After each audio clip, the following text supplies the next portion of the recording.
Adjustment तो दिल्ली फरीदाबाद वालों से सीखना चाहिए ना,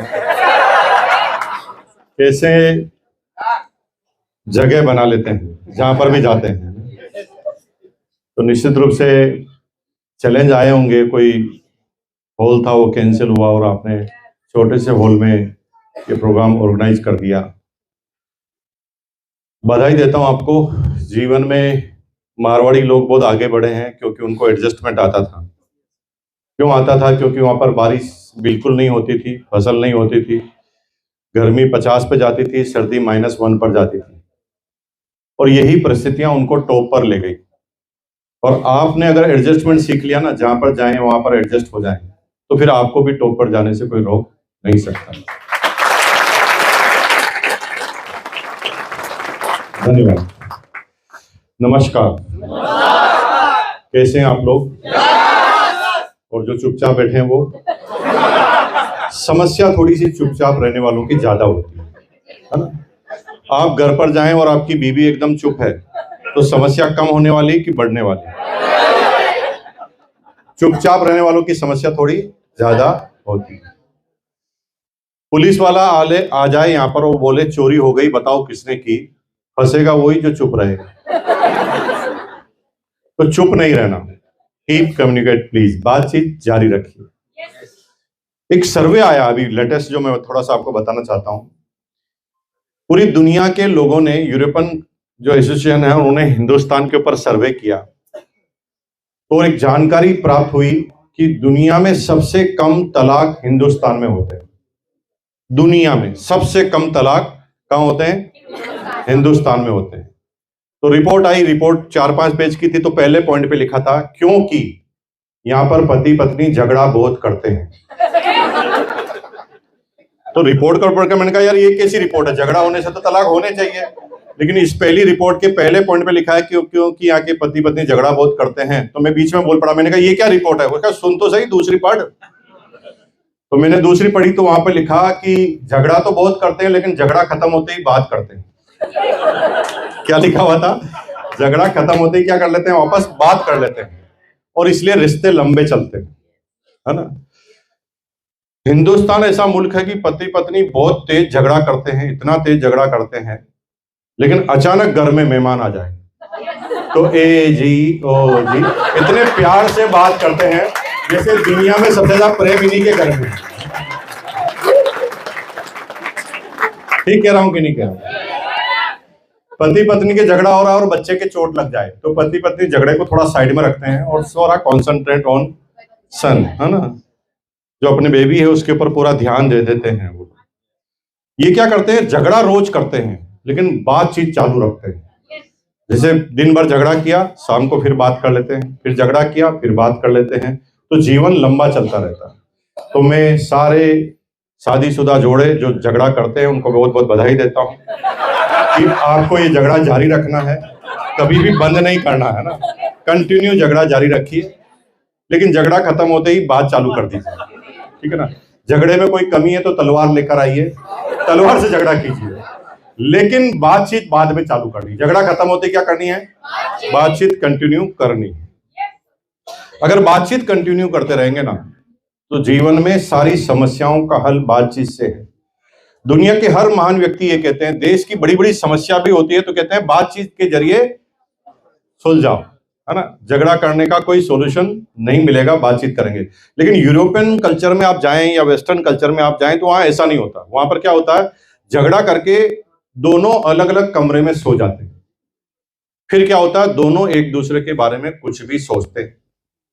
जब कुछ भी सोचते हैं तो सोचने की कोई सीमा नहीं होती, और जब सीमा नहीं होती तो झगड़ा फसाद का रूप ले लेता है। इतनी दूरियां बढ़ जाती है कि तलाक हो जाता है, और वहां तलाक करना भी बड़ा आसान है। एक लाइन में बोलना पड़ता है ब्रेकअप। दोनों समझ जाते हैं कि दोनों को अलग अलग रहना है। इसलिए बातचीत जारी रखेंगे। मैं आपसे पूछूंगा तो जवाब देंगे। कैसे हैं आप लोग? अभी भी कुछ लोग नहीं बोल रहे। देखिए, जब आप कुछ नहीं बोलते हो ना तो सामने वाले को ये मौका देते हो कि वो तुम्हारे बारे में कुछ भी सोच ले। मैंने आपसे पूछा आप कैसे हैं और आप चुप है, तो फिर मैं कुछ भी सोच सकता हूं, है ना। मेरे को थोड़ी रोक सकते हो आप। मैंने पूछा आप कैसे हैं, आप चुप हैं, तो मुझे लग रहा है इसकी बीवी ने इसको मारा होगा। मेरे को थोड़ी रोक सकते हो आप, मैं कुछ भी सोच सकता हूँ, लेकिन ये मैं कब सोचता हूँ जब तुम चुप रहते हो। अगर जवाब दोगे तो फिर कुछ भी सोचूंगा नहीं। कैसे हैं आप लोग? भाई बहुत बहुत धन्यवाद। मेरा नाम मुकेश कोठारी है और मैं भीलवाड़ा से आया हूँ। राजस्थान की एक छोटी सी सिटी है, टेक्सटाइल सिटी के नाम से जानते हैं। 1973 में मेरा जन्म भीलवाड़ा में हुआ। मेरी पूरी एजुकेशन भीलवाड़ा की थी। आई एम सिंपली बीकॉम, ज़्यादा पढ़ा लिखा नहीं हूँ। यहाँ पर कई लोग होंगे जो मेरे से ज़्यादा पढ़े लिखे होंगे। मैं प्रणाम करता हूँ उनको और जिंदगी भर कोशिश करूंगा कि मैं आपसे सीखूं। लेकिन मुझे यहाँ पर बुलाया गया सिखाने के लिए, क्योंकि हर व्यक्ति गुरु है। तुम भी गुरु, मैं भी गुरु, हो जाते हैं शुरू। फिर कौन रोक सकता है? जब गुरु तुम भी हो, हम भी हैं, फिर कोई रोक नहीं सकता। प्रॉब्लम तब आती है जब एक व्यक्ति अपने आप को गुरु मान लेता है, सबको चेले समझ लेता है, वहीं पर समस्या चालू हो जाती है। आरसीएम के बारे में हम ज्यादा जानते हैं तो आरसीएम के गुरु हम हैं। जीवन के बारे में आप ज्यादा जानते हैं तो जीवन के गुरु आप हैं। और गुरु कभी एक बनाना ही नहीं चाहिए। गुरु एक बनाओगे तो गुरु की अच्छाइयों के साथ बुराइयां भी हमारे अंदर आएगी। तो गुरु कभी एक नहीं बनाना। गुरु किसको बनाना? सबको गुरु बनाना, सबको। जो भी सामने आ जाए गुरु बनाना है और फिल्टर लगाना है दिमाग पर, और बार बार सोचना है कि मुझे इससे क्या सीखना है। जो सीखना है वही सीखूंगा, जो नहीं सीखना है वो नहीं सीखूंगा।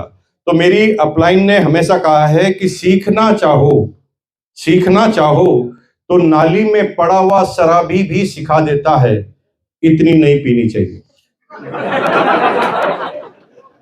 तो हम तो शराबी को भी सैल्यूट करते हैं। मैंने कहा भाई यार डेमो पहले करके बता दिया तूने, नहीं तो मेरी हालत खराब हो जाती है। तो शराबी भी गुरु बन सकता है, बच्चा भी गुरु बन सकता है। परिस्थिति के हिसाब से हर व्यक्ति गुरु होता है।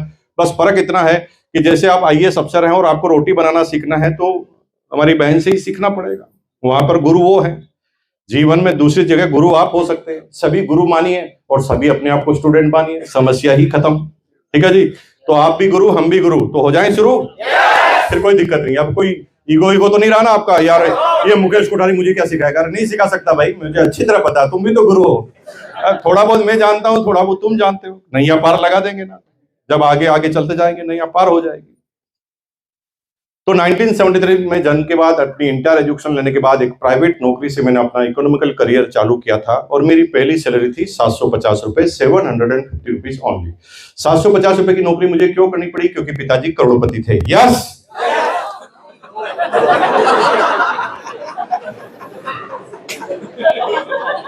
हे भगवान, कुछ लोग तो यहाँ पर ऐसे आए जैसे कोई सत्यनारायण की कथा। हर जगह ही स्वाहा बोलना कोई जरूरी है? एक जगह बिना सोचे समझे स्वाहा बोले थे, फंस गए ना। वो फेरे में बैठे थे ना, तो पंडित पता नहीं क्या गुड़गुड़ गुड़गुड़ स्वाहा, तो और लाइन तो सुन ही नहीं रहे, स्वाहा ही कर रहे, फंस गए। वो बिल्कुल क्लियर कट कह रहे थे भैया आप रोने वाले हो, तुमने कहा स्वाहा, रो फिर। इसलिए सोचो समझो यार। ऐसा एक बार क्या हुआ, मैं कहीं सेमिनार ले रहा था यूपी में, वहां के लोग इतने एक्साइटेड थे कि हर बात पे यस ही कर रहे थे। तो मैंने एक वीडियोग्राफर को बुलाया, मैंने कहा भाई मैं इनसे यस कराऊंगा, तुम वीडियोग्राफी कर लेना। तो सबको मैंने जोश में भर दिया और फिर मैंने कहा तो फिर आज से आपकी प्रॉपर्टी मेरी। फिर क्या वीडियोग्राफी बना दी मैंने, और फिर कोर्ट तक घसीटा उनको कि इतने सारे लोगों के सामने बोला। तो भाई सोच समझ के यस नो बोलना, ऐसा कोई जरूरी थोड़ी हर चीज पे यस करना। सोचो, दिमाग लगाओ, क्या बोल रहे हैं उसके आधार पर यस और नो करो। थोड़ा लेट कर दो, क्या फर्क पड़ता है? तो परिवार का मेरा इकोनॉमिकल बैकग्राउंड ज्यादा अच्छा नहीं था। मैं जब 9 साल का था तब मेरे पिताजी रिटायर्ड हो गए थे, डिफेंस के अंदर थे वो। फिटनेस साथ नहीं देती थी, वक्त से पहले उन्हें कंपलसरी रिटायरमेंट लेना पड़ा।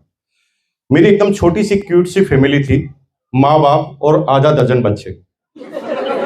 हंस रहे हो यार? आपको हंसने की क्या मतलब, हर बात में क्यों हंसते हो आप? अच्छा ओके, अच्छा मैंने क्यूट बोला इसलिए छोटी फैमिली। ओ अब जाके समझ में आ रहा। छोटी फैमिली इसलिए बोला क्योंकि आज के जमाने के हिसाब से नहीं बोला।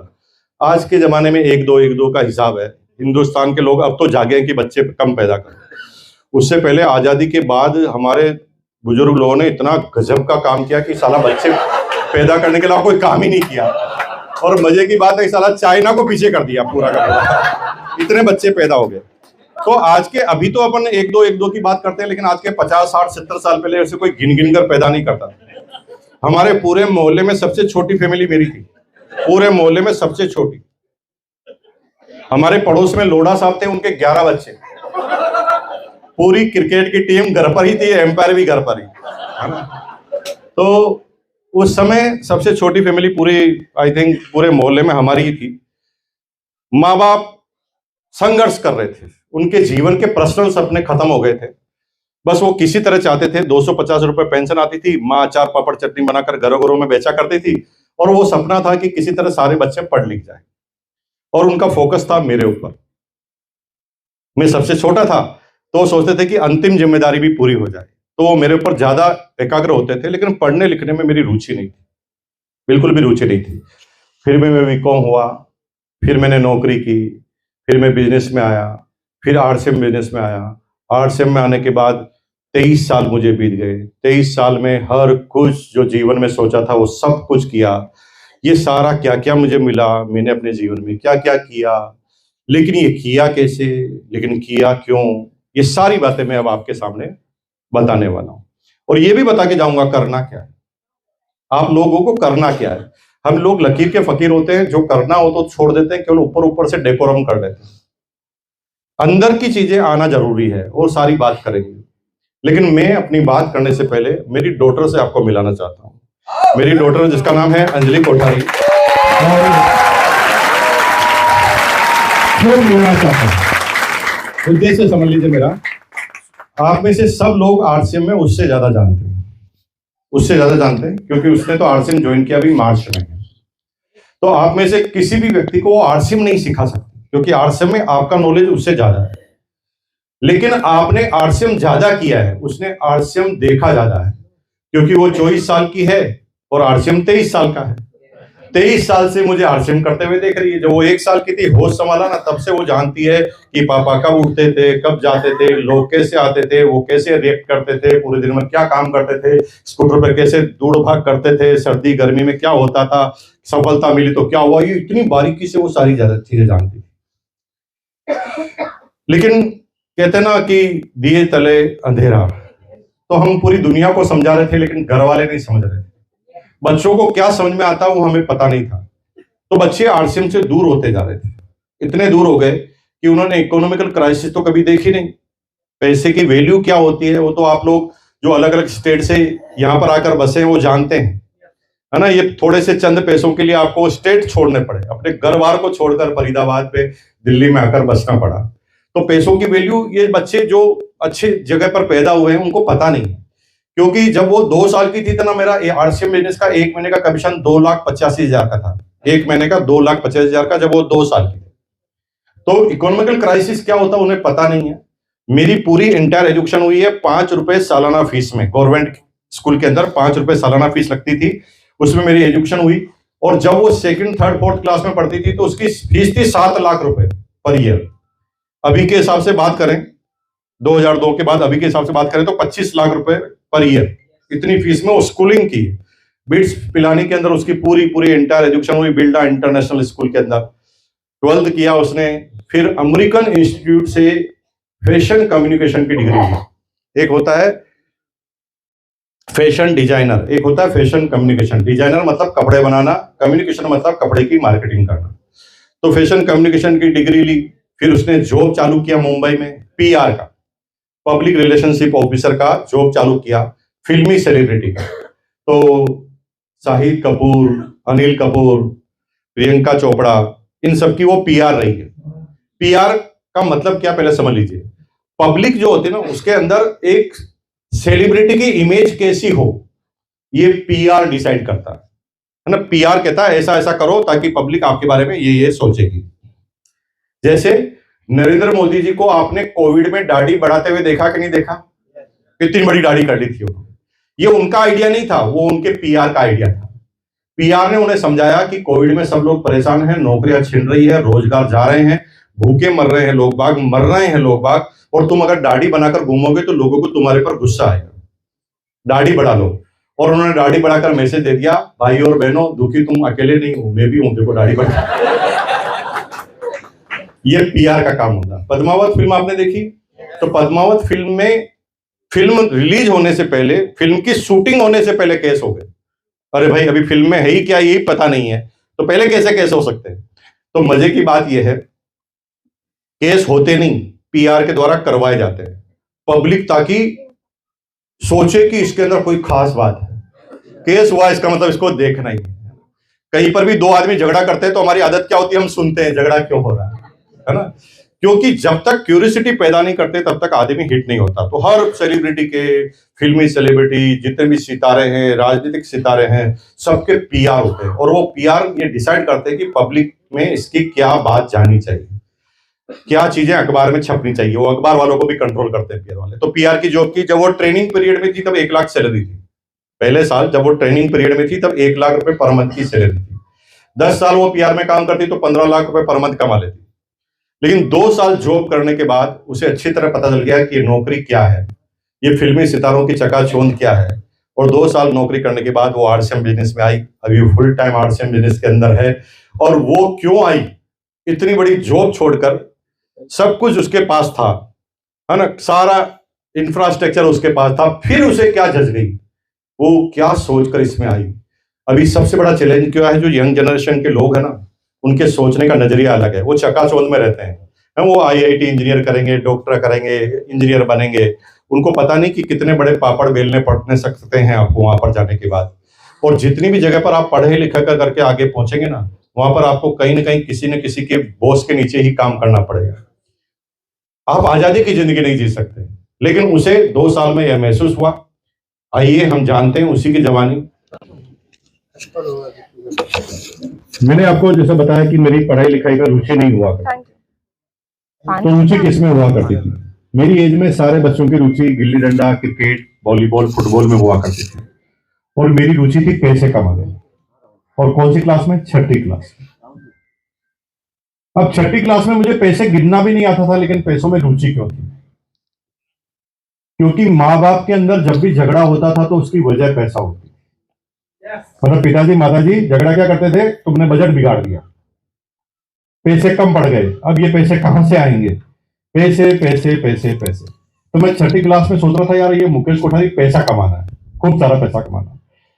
मेरे किसी भी सर्कल में एक भी बच्चा जब इस बारे में नहीं सोच रहा था, तब मैं पैसों के बारे में सोच रहा था। और 6ठी क्लास में मैंने सोच लिया कि पैसे कमाने हैं। तो पैसे कमाने के 2 तरीके मुझे पता लगे दुनिया के द्वारा, कि या तो नौकरी कर लो या बिजनेस कर लो। तो मेरे पास 2 निर्णय है, नौकरी करना है कि बिजनेस करना है। तो फिर मोहल्ले का सर्वे किया, तो मुझे क्या पता लगा कि जो भी नौकरी करते थे उनके पास साइकिल थी, और जो बिजनेस करते थे उनके पास स्कूटर था। तो एक छोटे बच्चे के लिए ये काफी है। मैंने सोच लिया बचपन में ही कि करूंगा तो बिजनेस ही, करूंगा तो बिजनेस ही। अब बिजनेस करना है तो किस चीज का करना है? 90% लोग इसलिए नाकामयाब नहीं होते कि उनके अंदर दिमाग की कमी है। दिमाग की वजह से नाकामयाब नहीं होते, नाकामयाब होते हैं गलत चयन से। गलत चयन से। अपने समय, स्थान और परिस्थिति के हिसाब से आपको बिजनेस का चयन करना पड़ता है। लेकिन हम लोगों की चकाचौंध में बिजनेस का चयन करते हैं। जो हमारा कल्चर का काम नहीं है उसमें भी हम उसको चयन कर लेते हैं। मैं एग्जांपल देता हूं, क्लियर हो जाएगा। सन 2000 में मुकेश कोठारी और मेरे दोस्त दोनों ने डायरेक्ट सेलिंग कंपनी ज्वाइन की थी। मेरा दोस्त था, उसने भी डायरेक्ट सेलिंग कंपनी ज्वाइन की, मैंने भी ज्वाइन की। उसने एक कंपनी का चयन कैसे किया जो दुनिया की सबसे बड़ी कंपनी थी, जो दुनिया के 80 देशों में काम कर रही थी। 70,000 करोड़ जिसका टर्नओवर था, उस कंपनी को उसने ज्वाइन कर लिया। वो कंपनी बाहर की थी, अमेरिकन कंपनी थी। उसका टूथपेस्ट ही 400 रुपए का आता था।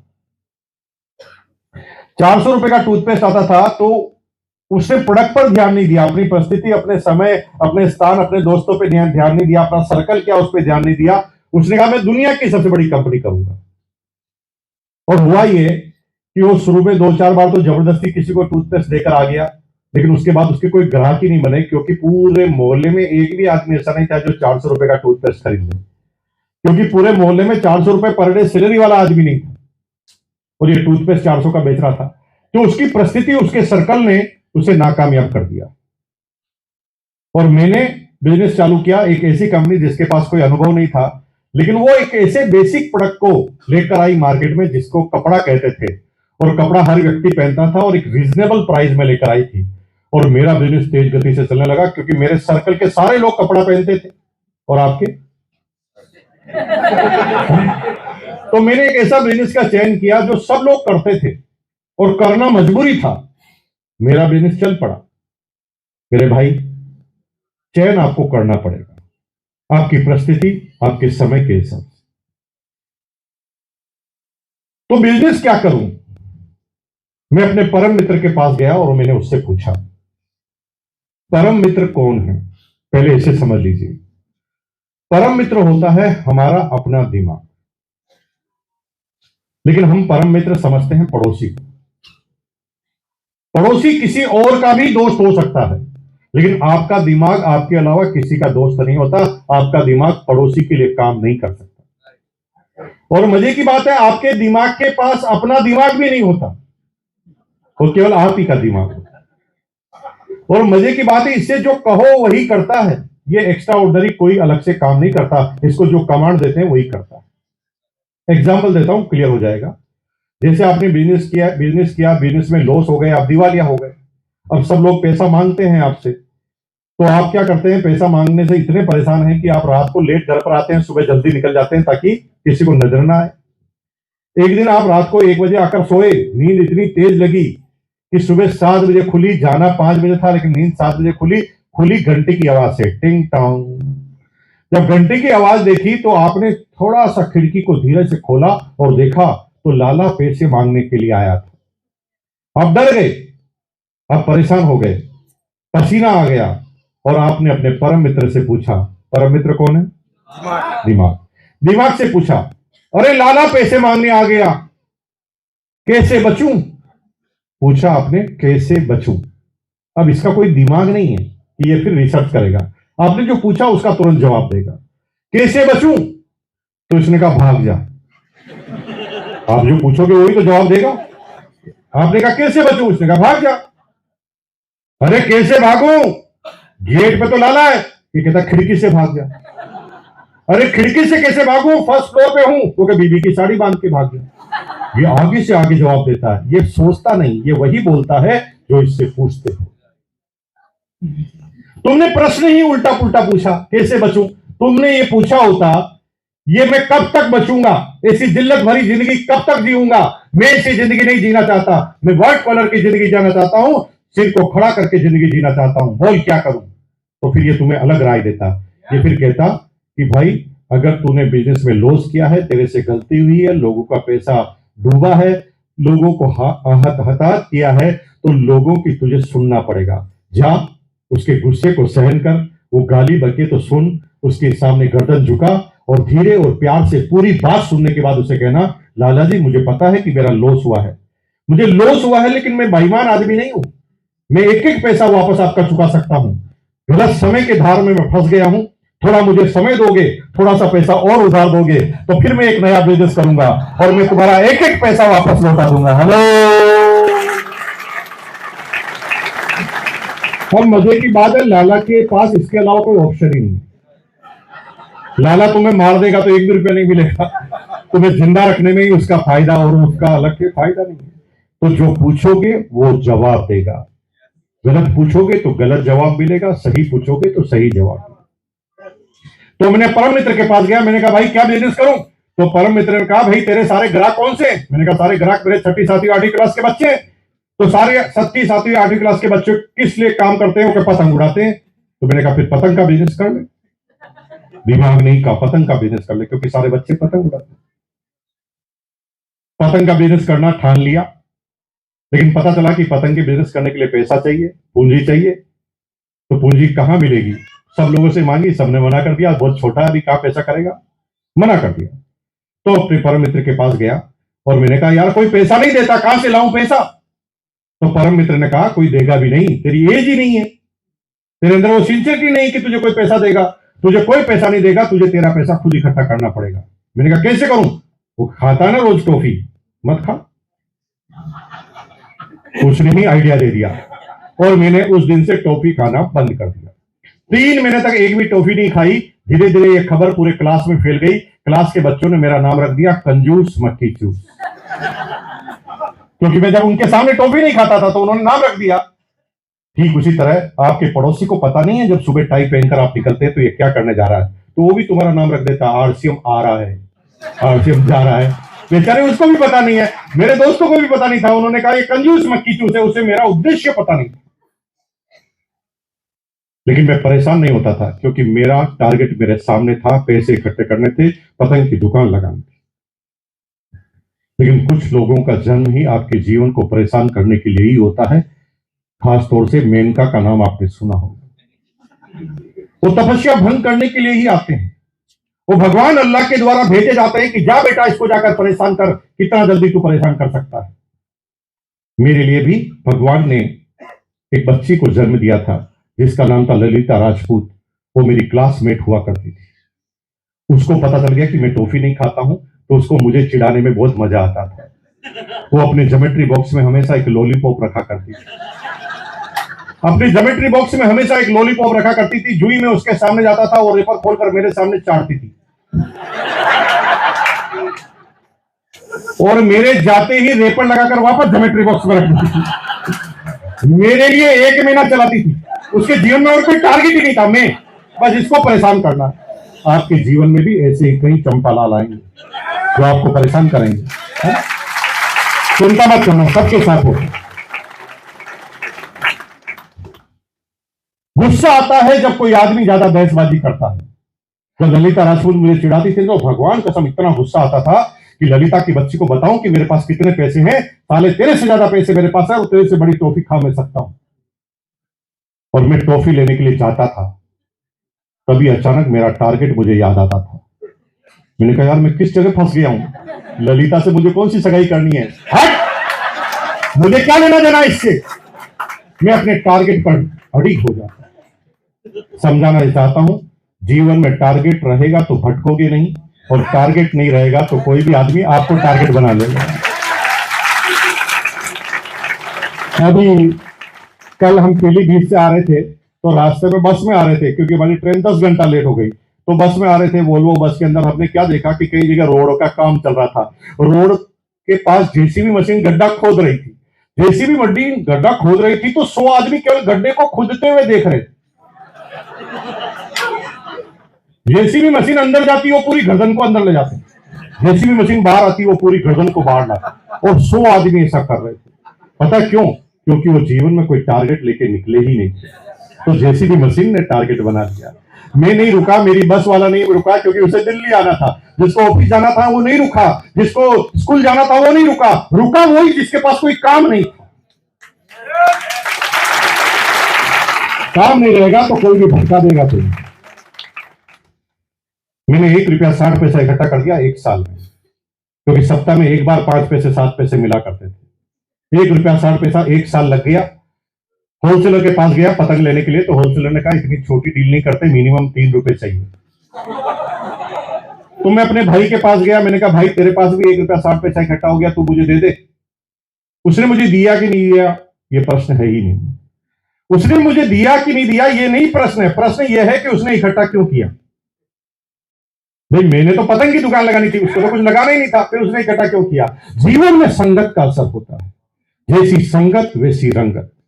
हमारी बहनें यहां पर बैठी है, अगर आपकी कोई फ्रेंड खाना बनाने की कला में निपुण है और आप पूरे दिन भर उसके साथ रहते हैं तो आपके मन में वो भावनाएं आएगी ही आएगी, और खाना बनाना आप सीखेंगे ही सीखेंगे, पकवान बनाना आप सीखेंगे।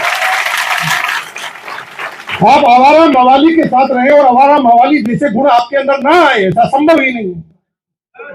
जिन लोगों के साथ रहेंगे वैसे ही तो गुण आएंगे। दिमाग से थोड़ी कामयाब होता है, माहौल से आदमी कामयाब होता है। दिमाग तो झोपड़पट्टी में भी पैदा होता है, लेकिन बेचारे को माहौल नहीं मिलता। सारे बच्चे क्या कहते हैं, बड़े होकर केले का होलसेल कारोबार करेंगे। दिमाग पृथ्वी को बदलने का है, चंद्रमा पर जाने का है, लेकिन आसपास के लोग बड़ा सोचने देते ही नहीं। लेकिन जो कम नंबर लाता है, लेकिन जब वो मसूरी की या देहरादून की स्कूल में पढ़ता है ना, तो वहां पर सारे बच्चे बड़ी बड़ी बातें करते हैं, सॉफ्टवेयर बना देंगे, दुनिया को बदल देंगे, चंद्रमा पर पहुंच जाएंगे। तो दिमाग कम होते हुए भी काम बड़ा हो जाता है, और झोपड़पट्टी में दिमाग बड़ा होता है और भी काम बड़ा नहीं होता, क्योंकि उसे आसपास का माहौल नहीं मिलता, संगत।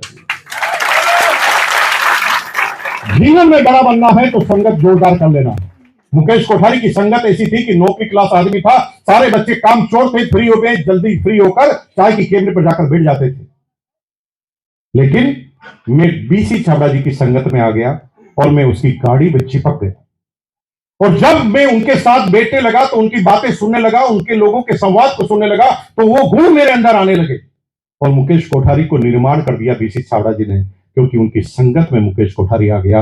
कामयाब होना चाहते हो तो कामयाब लोगों की संगत में चले जाना। कामयाब लोगों की संगत में चले जाना। कामयाब लोग क्या करते हैं? कामयाब लोग है ना, हमेशा सितारों को छूने की कोशिश करते हैं। कामयाब लोग हमेशा सितारों को छूने की कोशिश करते हैं, लेकिन मजे की बात बताऊं, सितारा उनके हाथ नहीं आता। कामयाब लोग सितारे छूने की कोशिश करते हैं, लेकिन मजे की बात है कि सितारा उनके हाथ नहीं आता, लेकिन उनका हाथ कीचड़ में भी तो नहीं जाता, क्योंकि हाथ ऊपर रखते हैं। कीचड़ के तो नीचे करना पड़ेगा, हाथ ऊपर रखेंगे तो नीचे जा नहीं सकता, कीचड़ में जा नहीं सकता, इसलिए वो बड़ा सोचते हैं। चाहे उनसे हो या ना हो, होगा बड़ा, बड़ा ही सोचेंगे, छोटा नहीं सोचेंगे।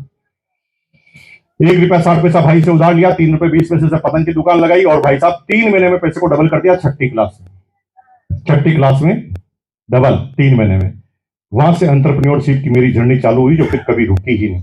अब मैं हर बच्चों से अलग सोचता था। होली आती थी, सारे बच्चे खुश होते थे कि कलर लाएंगे, रंग लगाएंगे, और मैं रंग की दुकान लगाता था। दिवाली पर लोग पटाखे चलाते थे, मैं पटाखों की दुकान लगाता था। राखी पर लोग राखी बनवाने की तैयारी करते थे, मैं राखी की दुकान लगाता था। लेकिन मुझे फुल टाइम बिजनेस करना था, तो मैं अपने परम मित्र के पास गया। मैंने कहा, भाई दिवाली होली तो साल में एक बार आती, कोई ऐसा बिजनेस बताना जो रोज कर सकते हैं। तो इसने कहा, सारे बच्चे कंचे खेलते हैं, तो कंचे की दुकान लगा ले। परम मित्र से पूछो, पड़ोसी से मत पूछो। हम गलती क्या करते हैं, पड़ोसी से पूछते हैं। अरे मेरे भाई, थोड़ा बताओ ना कि पड़ोसी में, तुम्हारे पड़ोसी में इतना सा भी दिमाग होता तो क्या तुम्हारा पड़ोसी होता? तुम्हारे पड़ोसी में इतना सा भी दिमाग होता तो मुकेश अंबानी का पड़ोसी होता। तुम्हारा क्या खाक होता? तुम्हारा है ही इसलिए कि दिमाग नहीं है। साले दिमाग नहीं है इसलिए तो तुम्हारा पड़ोसी है। दिमाग होता तो तुम्हारा पड़ोसी कभी होता ही नहीं। और जिसमें दिमाग नहीं है उसी से पूछ रहे कामयाब कैसे होंगे, और उसके पास होता तो वो खुद कामयाब नहीं होता। यही हम बार बार गलती कर जाते हैं जीवन के अंदर। परम मित्र से पूछा, क्या बिजनेस करे? तो इसने कहा, कंचे सब खेलते, कंचे का बिजनेस कर ले। तो भाई साहब, मैंने होलसेल में कंचे लाया और मैदान में जाकर कंचे का बिजनेस करने लगा। जब सारे बच्चे कंचे खेलते थे, मैं कंचे बेचता था।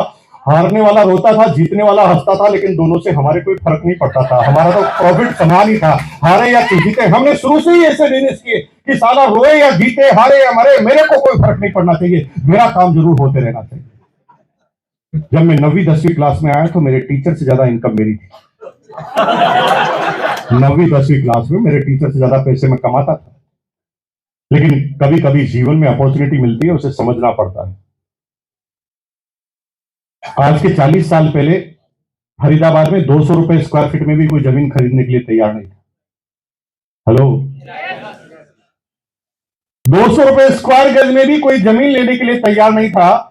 आपके दादाजी के पास भी ऑफर आया था, तो आपके दादाजी ने कहा, ओ इतनी दूर जाकर क्या करेंगे। लेकिन कुछ लोग विजनरी थे। कुछ लोग क्या कर रहे थे, ये दिल्ली के पास है, दिल्ली हर साल 5% बढ़ रही है, 5% आगे बढ़ेगी तो आज ये फरीदाबाद दिल्ली के अंदर आ जाएगा, और जब दिल्ली के अंदर आ जाएगा तो यहाँ की रेट 1000 गुना बढ़ जाएगी। और उसने जगह ले ली। अब बताओ मेहनत कितनी की? मेहनत कौड़ी की भी नहीं की, डिसीजन लिया, और डिसीजन लेने से आज वो करोड़पति है। मेहनत करने की वजह से करोड़पति नहीं है, निर्णय लेने की दूरदर्शी सोच। कल क्या होने वाला है उसको आज समझ लेना, और जो वक्त को पहले समझ लेते हैं वही दुनिया के किसी भी क्षेत्र के टॉपर होते हैं।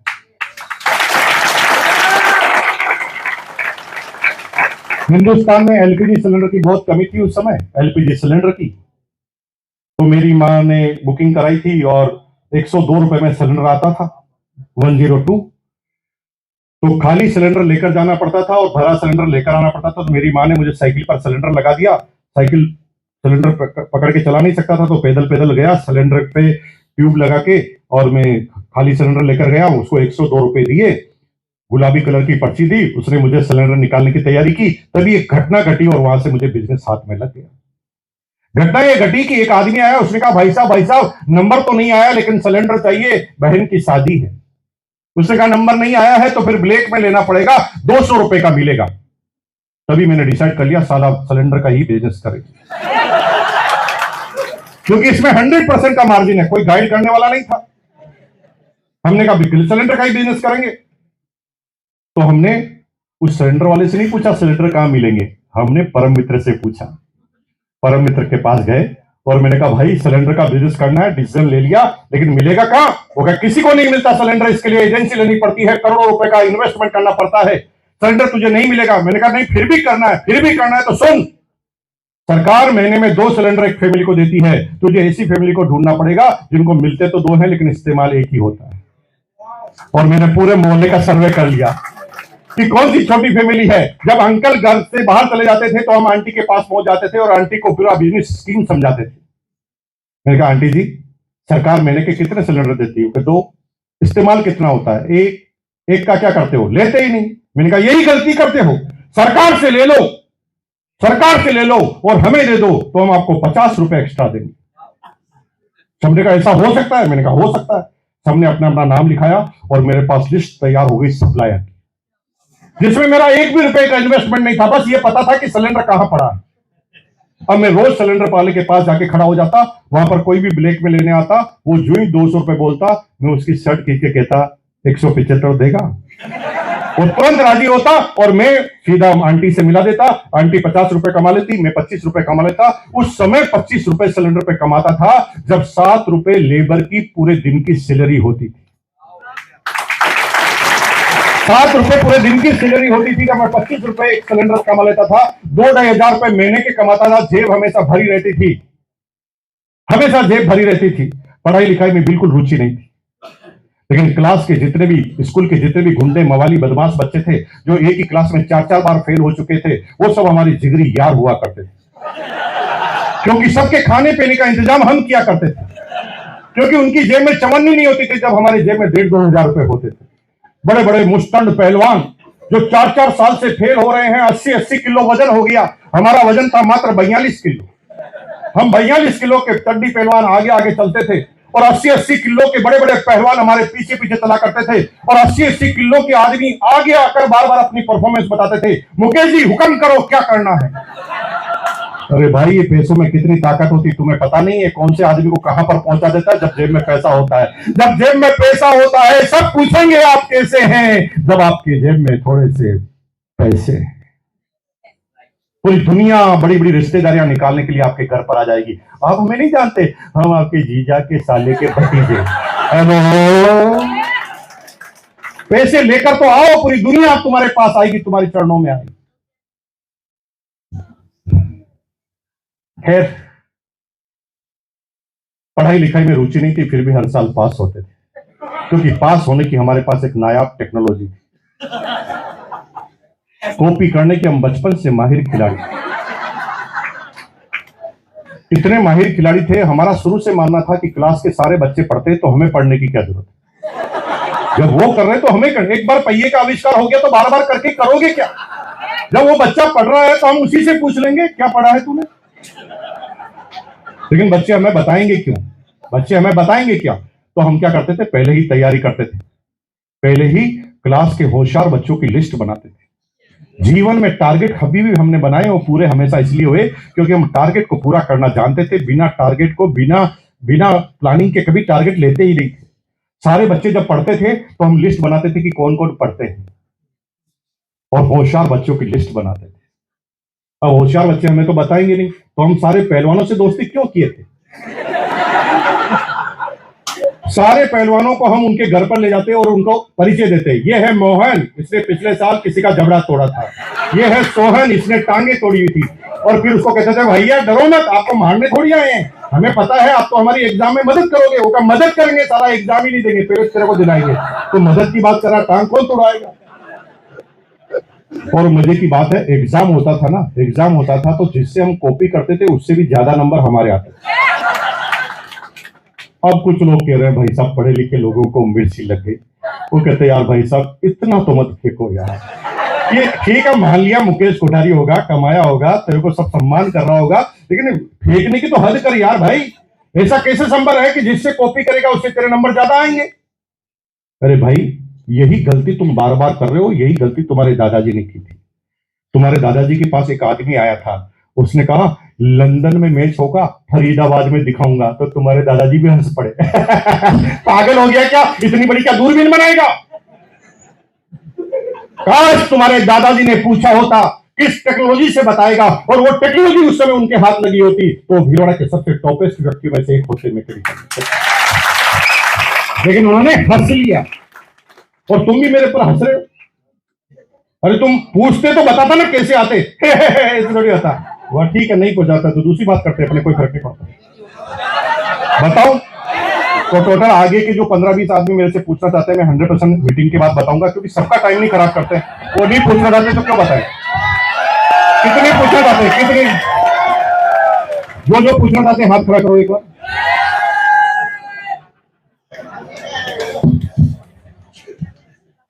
अगर मेरे को, मैं ऐसी बहुत सारी बातें करूंगा जो जीवन में आपने कभी सुनी नहीं, लेकिन मुझे रिक्वेस्ट करनी पड़ेगी। मैं रिक्वेस्ट का हुक्म, अगर मुझे डराओगे ए बता, तो किसी के पिताजी से नहीं डरता। मेरे क्या लेना देना भाई आपसे? आप नहीं सुनना चाहते तो हम चले जाएंगे।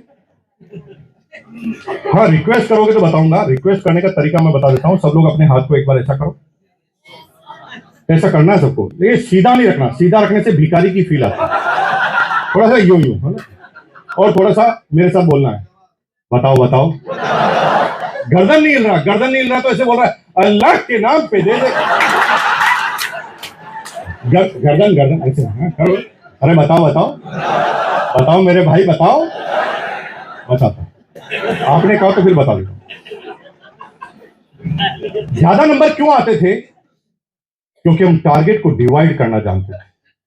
तुम केवल सपने देखते हो, इस महीने रॉयल्टी पे जाऊंगा, सपना देख लिया, अब 30 दिन तो कुछ नहीं कर रहे, फिर लास्ट दिन जाग रहे, मेरा टारगेट क्यों नहीं पूरा हो रहा?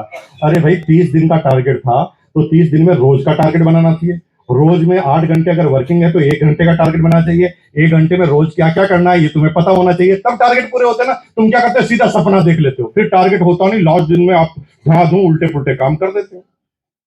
हम नहीं करते थे ऐसा। हम क्या करते थे?